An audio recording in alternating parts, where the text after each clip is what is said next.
Di balik dinding kokoh Pengadilan Militer 315 Kupang, ada ketegangan yang sejak pagi tidak pernah benar-benar reda. Hari ini, ratusan orang memadati halaman, berharap masuk ruang sidang yang menjadi saksi dari salah satu kasus paling menyita perhatian publik. Kasus kematian Prada Andra yang menyeret nama seorang prajurit muda, Prada Laki Namo.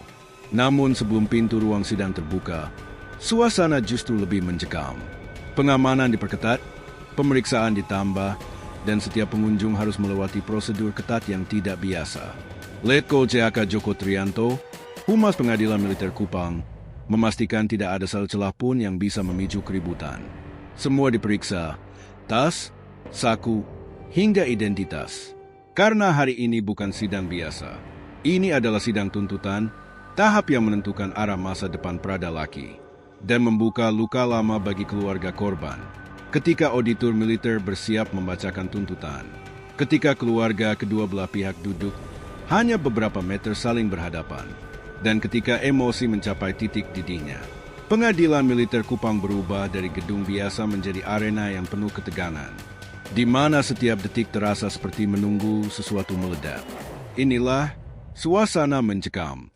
Pengunjung diperiksa ketat jelang sidang tuntutan Prada Laki Namo. Selamat datang dan kembali lagi di channel Bicara Saja. Mari kita lanjut lagi ceritanya. Pagi itu, langit Kupang tampak cerah. Namun suasana di halaman Pengadilan Militer 315 Kupang sama sekali tidak mencerminkan ketenangan yang biasanya menyertai permulaan hari. Udara yang biasanya terasa ringan kini berubah menjadi tegang dan berat. Seolah-olah semua orang yang datang tahu bahwa hari ini bukan hari sidang biasa. Ada sesuatu yang mengganjal sejak matahari terbit. Semacam firasat bahwa apa yang terjadi di sana hari ini akan menentukan arah besar sebuah kasus yang telah mengguncang banyak pihak.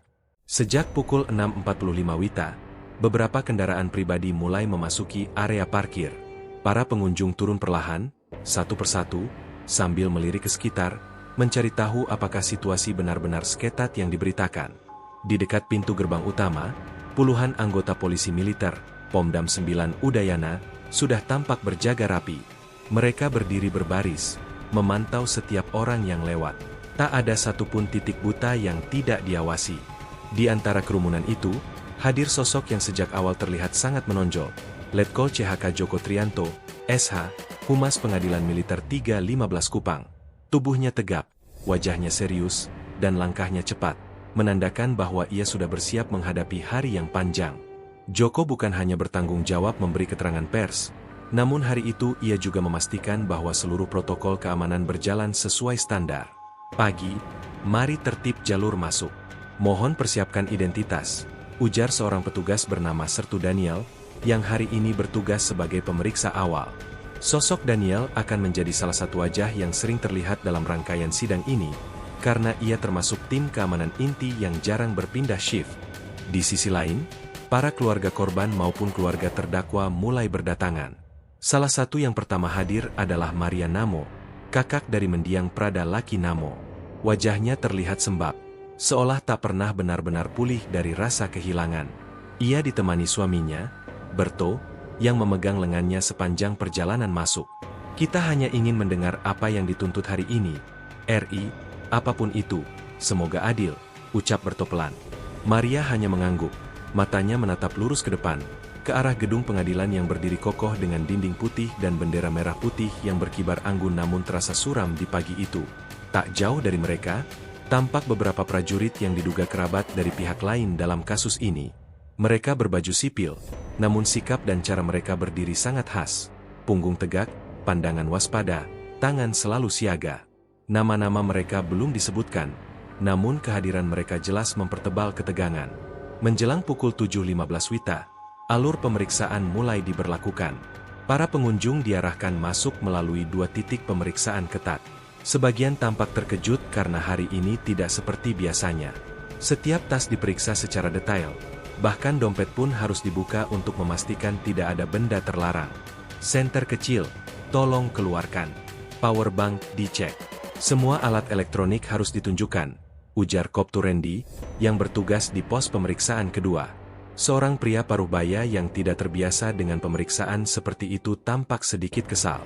Seperti masuk bandara saja, gumamnya. Namun petugas tetap tersenyum ramah, meskipun tetap tegas. "Benar, Pak. Demi keamanan semua pihak. Hari ini sidangnya cukup sensitif." Di meja lain, tampak seorang perempuan muda bernama Laras, seorang wartawan dari media lokal, tengah menunjukkan kartu persnya. Ia sudah beberapa kali meliput sidang kasus ini, namun hari itu ia sendiri mengaku merasakan suasana berbeda. "Mas, kok sekarang 2 kali pemeriksaan?" tanyanya kepada seorang petugas. "Perintah pimpinan, Mbak. Ada agenda tuntutan hari ini, jadi semuanya diperketat," jawab petugas itu. Laras mengangguk pelan, kemudian berjalan menuju area pers yang telah disediakan. Ia menatap gedung itu dengan perasaan aneh, campuran penasaran, tegang, dan khawatir. Sementara itu, Letkol Joko berdiri di tangga masuk gedung pengadilan, memantau area. Ia sesekali melihat daftar nama yang sudah terverifikasi oleh petugas. Sesekali ia juga menjawab pertanyaan wartawan, meski jawaban yang diberikan sangat hati-hati. "Sesuai SOP ya, kami hanya melakukan sedikit pengetatan. Tidak ada yang luar biasa," ujarnya ketika ditanya wartawan televisi nasional. Namun ketika Joko kembali menatap halaman, ia tahu bahwa pernyataan itu hanya untuk menenangkan publik. Kenyataannya, hari itu memang ada potensi memanas, terutama karena perbedaan sikap dari pihak keluarga, pihak internal militer, dan masyarakat luas yang mengikuti kasus ini sejak awal.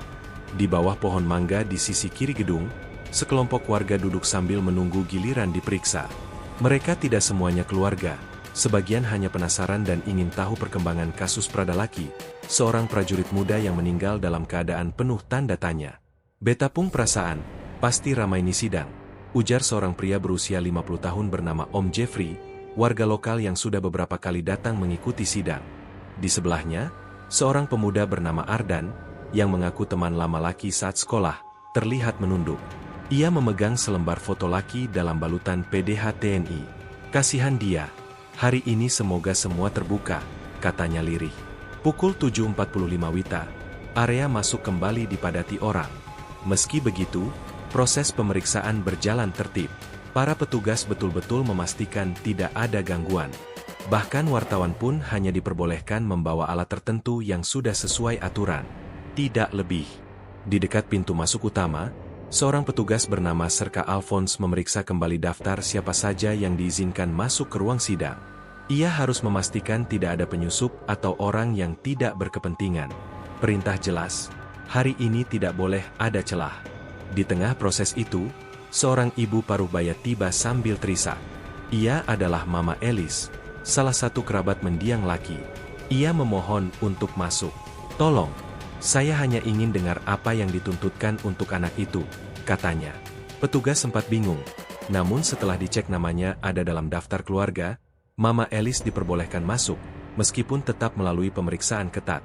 Di dalam gedung, kursi-kursi ruang tunggu mulai terisi. Beberapa orang duduk dengan gelisah, ada yang sibuk membaca berkas, ada yang berdoa dalam diam, ada pula yang hanya menatap lantai tanpa ekspresi. Jam menunjukkan pukul 8 WITA, dan suasana semakin tegang. Semua orang sadar bahwa agenda hari ini, tuntutan auditor militer, akan menjadi titik penentu dalam perjalanan panjang perkara Pradalaki Namo. Setiap langkah petugas, setiap suara radio komunikasi, bahkan setiap helaan napas para pengunjung terasa sangat jelas. Ada tekanan emosional yang tidak terlihat namun terasa sangat berat. Hari itu, Pengadilan Militer 315 Kupang bukan sekadar gedung, tetapi pusat dari badai perhatian dan harapan banyak orang. Dan semua tahu, apapun yang terjadi setelah ini, akan tercatat dalam sejarah panjang kasus yang mengguncang kepercayaan publik ini. Pukul 8.05 WITA, antrean di pintu masuk Pengadilan Militer 315 Kupang semakin mengular. Meski matahari pagi belum terasa terik, namun suasana panas seakan muncul dari perasaan gelisah para pengunjung yang menunggu giliran diperiksa. Di tengah-tengah kerumunan itu, suara mesin metal detektor, suara tas dibuka tutup, dan instruksi petugas menjadi latar suara yang terus terdengar tanpa henti. Di pos pemeriksaan pertama, Sertu Daniel berdiri memegang tablet berisi daftar pengunjung yang telah terdaftar resmi. Di sampingnya ada 2 anggota Pomdam yang siap membantu jika terjadi keributan atau argumen dari pengunjung. "Selanjutnya, mohon tunjukkan identitas," seru Daniel, memastikan jalur tidak tersendat. Beberapa orang tampak gugup saat namanya diperiksa. Seorang pemuda yang mengaku sebagai teman masa kecil Lucky terlihat bingung ketika namanya tidak ada dalam daftar. "Maaf, Pak. Nama saudara tidak terdaftar," kata Daniel. "Tapi saya kenal dia. Saya cuma mau lihat sidangnya saja," balas pemuda itu dengan suara pelan, namun terdengar memohon. Daniel menatapnya sejenak, mencoba memahami emosinya. "Namun aturan tetap aturan. Kami mengerti, tapi hari ini akses dibatasi. Hanya yang terdaftar atau memiliki surat izin pengadilan yang bisa masuk. Ini demi keamanan," jawab Daniel tegas. Pemuda itu menunduk. Ia melangkah mundur perlahan, memilih berdiri di halaman bersama puluhan warga yang bernasib sama, hanya bisa menunggu dari luar. Di pos kedua, pemeriksaan jauh lebih ketat. Koptu Randy memegang metal detektor dan memindai tubuh setiap pengunjung. Tas dibuka, barang-barang diletakkan di meja panjang, lalu diperiksa manual satu persatu. Ujung-ujung pena diperiksa, powerbank diuji, bahkan bungkus permen pun sempat dibuka jika dirasa mencurigakan. "Maaf Bu, boleh dibuka kotaknya?" tanya Randy kepada seorang ibu yang membawa kue dalam kotak kecil. "Ini cuma kue, Nak. Saya bawa dari rumah," jawab sang ibu sambil tersenyum. Meski begitu, kotaknya tetap diperiksa. Hari ini tidak ada ruang untuk toleransi sekecil apapun. Di sisi lain meja pemeriksaan, Serka Alphonse mencatat barang-barang yang harus dititipkan. Benda tajam, korek api, dan alat elektronik tertentu dikumpulkan di sebuah loker khusus. "Bapak bisa ambil barang titipannya nanti setelah sidang." "Ya," kata Alphonse pada seorang pria yang terlihat gusar karena koreknya disita sementara. "Kalau rokok bisa bawa masuk?" tanya pria itu. "Bisa, tapi tidak boleh dinyalakan di dalam gedung," jawab Alphonse sambil tersenyum tipis. Kerumunan tetap bergerak, namun perlahan. Para petugas tidak ingin kecolongan. Setiap individu diperlakukan dengan prosedur yang sama, entah mereka keluarga korban, keluarga terdakwa, wartawan, atau warga biasa yang hanya ingin tahu. Sementara itu, di sudut halaman dekat pohon mangga, Laras, wartawan media lokal, sedang menyiapkan kameranya. Ia sudah menerima gelang akses khusus yang memperbolehkannya masuk ke ruang tertentu dalam gedung. Namun ia tetap harus melalui pemeriksaan berlapis. Ia melihat ke arah pintu masuk dan mengangguk kecil, lalu melangkah menuju pos pemeriksaan pertama.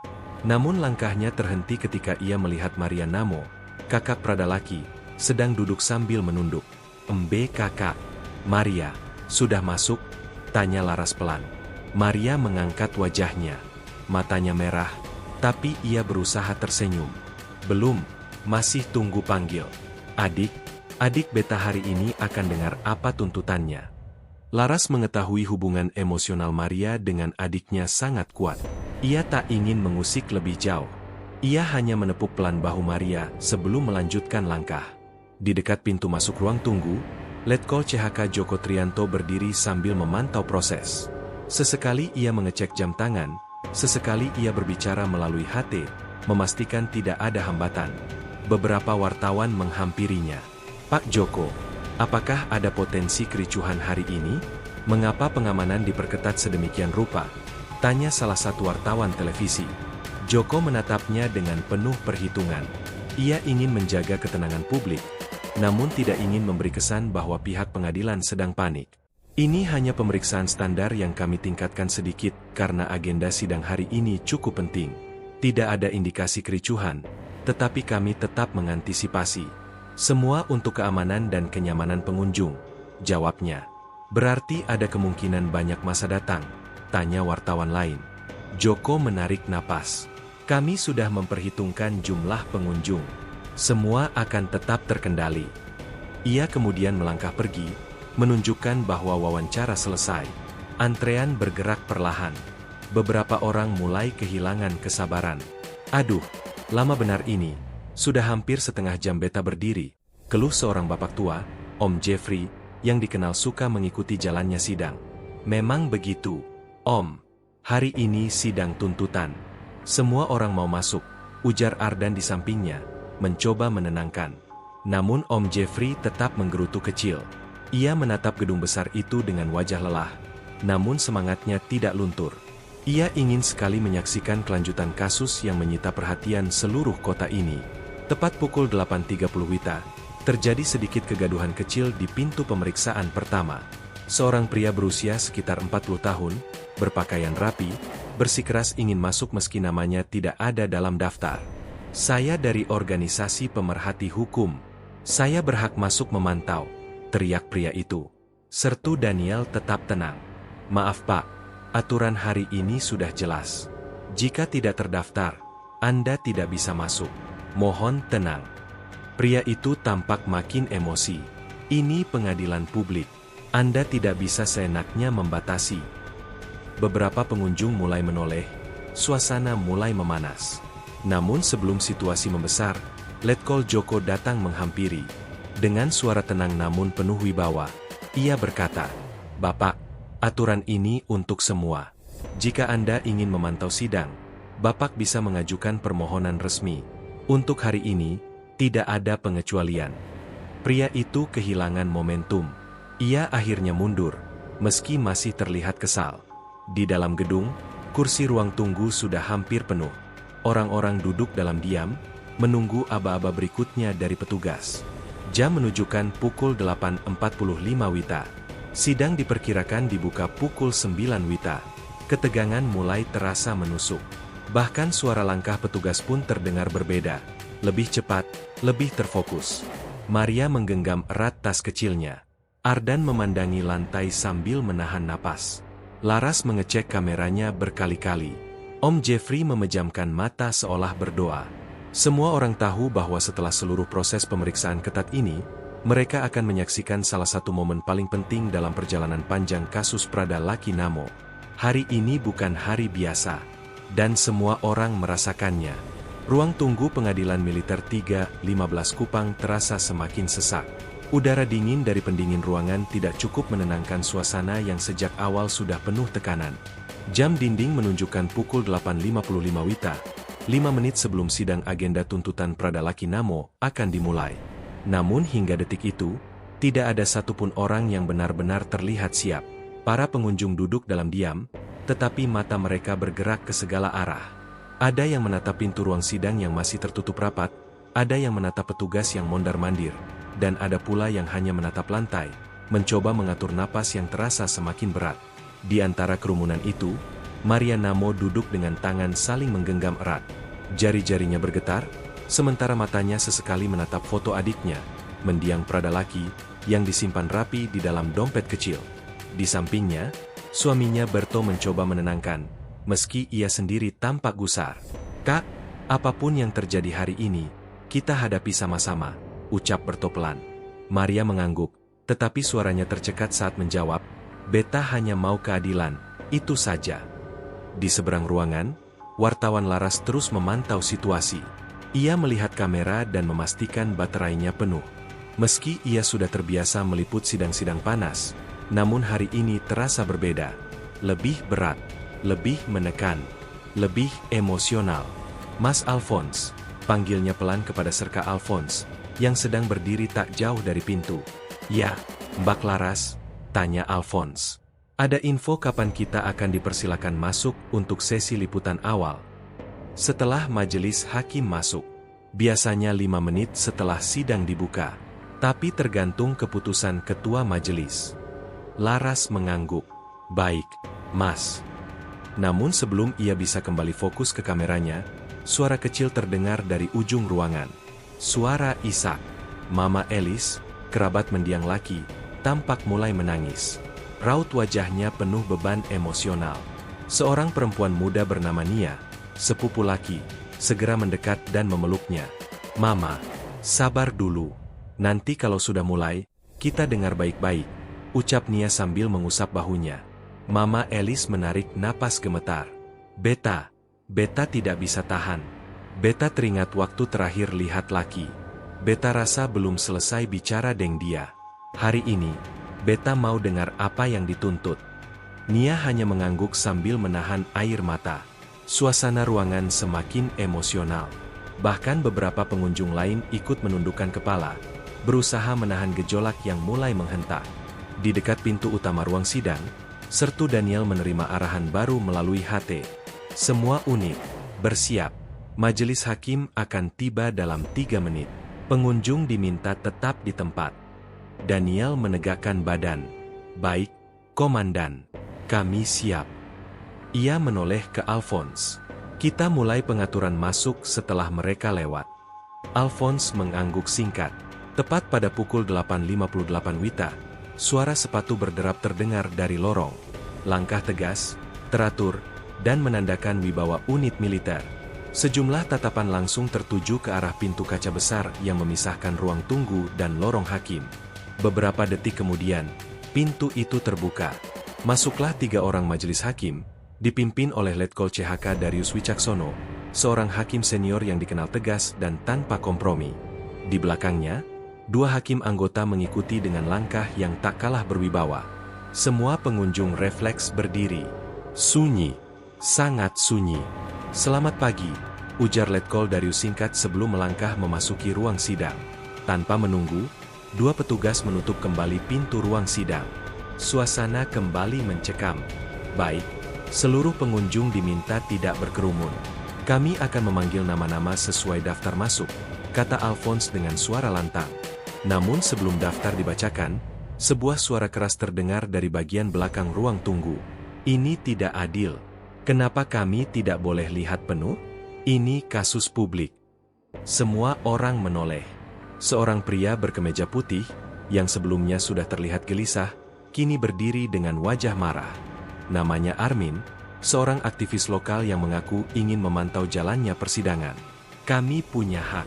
Kenapa hanya orang tertentu yang bisa masuk? Ini pengadilan, bukan tempat tertutup," katanya lantang. Sertu Daniel segera menghampiri. "Pak Armin, aturan hari ini sesuai SOP keamanan. Bukan berarti tidak boleh masuk, tapi kapasitas ruang sidang terbatas." "Alasan?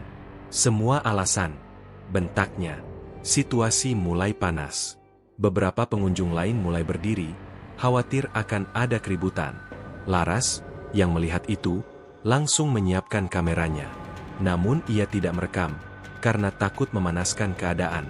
"Pak Armin, tolong tenang," ujar Alphonse, kali ini dengan suara berat yang menandakan batas kesabaran. "Jika Bapak membuat keributan, kami terpaksa mengambil tindakan tegas." Armin membuka mulut, ingin membalas. Namun sorotan mata petugas membuatnya berhenti. Ia menghela napas keras. "Baik, tapi beta protes," katanya sambil duduk kembali. Para pengunjung sedikit mengendurkan bahu. Namun suasana tetap panas seperti bara yang siap menyala kapan saja. Tepat pukul 9.03 WITA, pintu ruang sidang kembali terbuka. "Pengunjung yang terdaftar, dipersilakan masuk secara tertib," perintah Alphonse. Nama demi nama dipanggil. Maria dan Berto termasuk yang pertama. Mereka berdiri dan mulai melangkah menuju pintu dengan tubuh yang sedikit gemetar. Laras dan beberapa wartawan menyusul di belakang, sementara sebagian warga tetap di ruang tunggu karena tidak mendapatkan akses. Saat Maria mendekati pintu, ia berhenti sejenak. Ia memegang foto laki yang terselip di dompet. "Adik, hari ini kakak dengar apa yang mereka tuntut untuk engkau," bisiknya lirih. Berto meraih tangannya dan membimbingnya masuk. Di dalam ruang sidang, suasana tidak kalah tegang. Kursi pengunjung telah ditata rapi, sementara 3 hakim duduk di kursi tinggi di depan ruangan. Di sisi lain, auditor militer bersiap dengan berkas tuntutan yang tebal. Di luar, para petugas menjaga dengan lebih ketat lagi. Daniel berdiri di samping pintu, memastikan arus masuk berhenti ketika ruangan sudah penuh. Tidak boleh ada yang berdiri. Semua kursi sudah terisi. Yang tidak kebagian, tunggu di luar, tegasnya. Beberapa orang harus menerima kenyataan pahit bahwa mereka tidak bisa melihat langsung sidang. Armin, yang terlihat masih kesal, hanya bisa memelototi petugas yang berjaga. Ia menahan diri karena tahu bahwa protes berlebihan bisa berujung dikeluarkan dari gedung. Pintu ruang sidang tertutup sepenuhnya. Suara di luar mulai meredup. Semua orang, baik yang di dalam maupun di luar ruangan, menahan napas. Karena detik itulah, sidang tuntutan Pradalaki Namo resmi dimulai. Dan semua orang tahu, apapun yang disampaikan auditor militer hari ini akan mengubah banyak hal. Pagi itu, langit Kupang tampak mendung seolah ikut menahan napas bersama ratusan pasang mata yang memenuhi halaman pengadilan militer 3U15 Kupang. Informasi bahwa sidang tuntutan terhadap Pradalaki Namo akhirnya dimulai membuat suasana yang sejak tadi tegang, kini berubah menjadi mencekam. Di depan pintu pemeriksaan kedua, Letkol CHK Joko Trianto, dengan wajah serius yang jarang terlihat, terus memantau pergerakan setiap orang. Sejak pagi tadi, ia memang terlihat lebih sibuk dari biasanya, berkeliling, memberi instruksi, memeriksa ulang barikade, bahkan mengecek sendiri alat pendeteksi logam yang mulai mengeluarkan bunyi-bunyi sensitif. Jaga ketertiban. Semua tetap sesuai prosedur. Ulang Joko. Suaranya tegas namun terdengar ada beban besar di belakangnya. Di sisi lain barikade, Sersan Mayor Taufan dan tim keamanan lapangan tampak kewalahan mengatur antrean. Pengunjung yang ingin masuk ke ruang sidang jauh lebih banyak dari perkiraan. Banyak dari mereka bukan hanya keluarga atau rekan sejawat Prada Lakinamo, tetapi juga masyarakat umum yang mengikuti perkembangan kasus ini sejak awal. Di antara kerumunan itu, Dewi Astutik, kakak dari Prada Laki, berdiri dengan wajah lelah namun penuh tekad. Ia ditemani adiknya yang paling kecil, Rangga, yang sejak tadi memegang lengan Dewi seakan-akan tak ingin kakaknya runtuh dalam tekanan. Wajah Dewi pucat, tetapi matanya merah, bukan hanya karena kantuk, melainkan rasa takut tentang apa yang akan terjadi pada adiknya hari ini. Sementara itu, pihak keluarga korban, orang tua dari Prada Andra, prajurit yang meninggal dalam insiden yang menyeret nama Prada Laki, juga hadir. Mereka berdiri tak jauh dari Dewi, dipisahkan oleh garis polisi dan petugas keamanan. Tatapan dingin dari keluarga korban membuat beberapa pengunjung lain tercekat. Ada duka, ada kemarahan, dan ada keinginan kuat untuk keadilan. Ketika jam digital di dinding lobi menunjukkan pukul 9 WITA, alarm pendek berbunyi. Itulah tanda bahwa majelis hakim sudah bersiap memasuki ruang sidang. Seketika, suara riuh di luar mereda. Hanya terdengar dengusan napas, desiran kipas angin tua, dan langkah kaki cepat para petugas. Ruang sidang akan segera dibuka. Pengunjung harap bersiap, teriak Sersan Mayor Taufan. Gelombang orang mulai bergerak, tetapi petugas kembali memperketat pemeriksaan. Pemeriksaan ketiga mulai dilakukan, prosedur yang hanya dipakai untuk sidang dengan tingkat kerawanan tinggi. Setiap barang dicek, setiap saku diperiksa, dan setiap wajah dipastikan cocok dengan kartu identitas yang terdaftar. Seorang pemuda sempat dihadang karena membawa vape yang lupa ia keluarkan dari tas. Suasana langsung memanas. Beberapa orang di belakangnya mulai berteriak, meminta antrean dipercepat. Taufan langsung menenangkan situasi. Tenang, tidak ada yang masuk sebelum semua dinyatakan aman. Kalimat itu membuat semua orang kembali diam. Di tengah kekacauan itu, Kapten Arman, penasihat hukum Prada Lakinamo, muncul dari pintu samping. Wajahnya tegang, namun tetap berusaha menjaga wibawa. Ia langsung menuju tempat Dewi berdiri. Mbak Dewi, tolong tenang. Laki sudah siap. Dia butuh dukungan keluarga, tetapi kalian juga harus jaga diri. Hari ini akan berat. Dewi mengangguk pelan. Pak, apakah tuntutannya separah itu? Arman tidak langsung menjawab. Napasnya berat. Auditor sudah menyiapkan berkas sejak seminggu lalu. Kita tunggu bersama. Tapi apapun hasilnya, kita tetap akan berjuang. Jawaban itu tidak menenangkan, tetapi cukup membuat Dewi mampu berdiri tanpa menggigil. Ketika pintu ruang sidang akhirnya terbuka, satu persatu orang diperbolehkan masuk. Wajah-wajah panik, cemas, dan marah bercampur jadi satu. Di dalam ruang sidang, suasana lebih pekat daripada udara luar. Lampu-lampu LED yang biasanya terang kini terasa lebih suram. Kursi-kursi pengunjung penuh sesak. Semua tatapan mengarah pada satu titik, kursi terdakwa. Tak lama kemudian, pintu samping terbuka. Dua polisi militer masuk terlebih dahulu, lalu disusul seorang pemuda berseragam tahanan militer. Tubuhnya sedikit lebih kurus dari terakhir dilihat, tetapi wajahnya tetap menunjukkan ketegaran. Prada Lakinamo memasuki ruang sidang. Dewi langsung menahan napas. Rangga memegang tangannya lebih erat.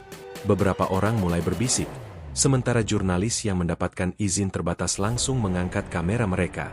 Laki sempat menoleh ke arah keluarganya. Sejenak, wajahnya yang muram berubah. Ada secercah kelegaan di matanya. Namun itu hanya berlangsung hitungan detik, sebelum ia kembali fokus pada kursinya sendiri. Ketika majelis hakim memasuki ruangan, semua orang berdiri. Ketegangan mencapai puncaknya. Setiap kursi berderit pelan saat semua orang duduk kembali dengan tubuh kaku. Sidang lanjutan perkara Prada Laki Namo, dengan agenda pembacaan tuntutan oleh auditor militer, dibuka.